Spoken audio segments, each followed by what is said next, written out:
Il-kelma trauma ġib magħha ħsibijiet xejn pjaċevoli ħafna drabi relatati ma' inċidenti u każi ta' emerġenza.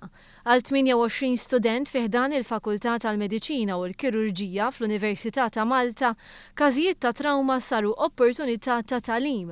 Għall-ewwel darba f'pajjiżna dawk li qed jitħarġu biex isiru kirurgi qed jingħataw taħriġ speċifikament dwar każijiet ta' trauma. It-taħriġ qed jingħata b'superviżjoni u attenzjoni individwali mill-aqwa esperti.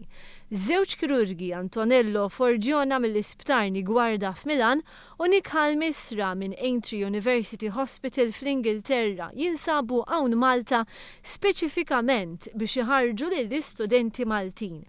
Wara żjara li għamel is-Segretarju Parlamentari għas-Saħħa Chris Fern, tkellimna ma' Mr. Noel Kassar li qed jitħarreġ. Dan il-kors huwa kors tajjeb ħafna aħna jagħtina opportunità biex nitħarġu f'sitwazzjonijiet simulati. Ħalli mbagħad meta niġu għar-realtà inkunu diġà preparati għal dik l-eventwalità.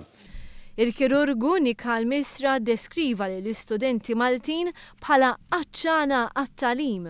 The students are fantastic. They're very engaged, very intelligent and very hungry to learn about the techniques that we're bringing from the UK about trauma and trauma surgery, which is actually quite a new and quite a novel field of scientific expertise.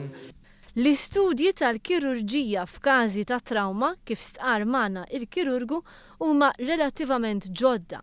Madwar l-Unjoni Ewropea huma biss 5 pajjiżi minn barra Malta li jippreservaw il-katavri li jintużaw għat-tagħlim b'mod li bih l-istudenti jkunu qishom qed jaħdmu fuq bniedem illi għadu ħaj.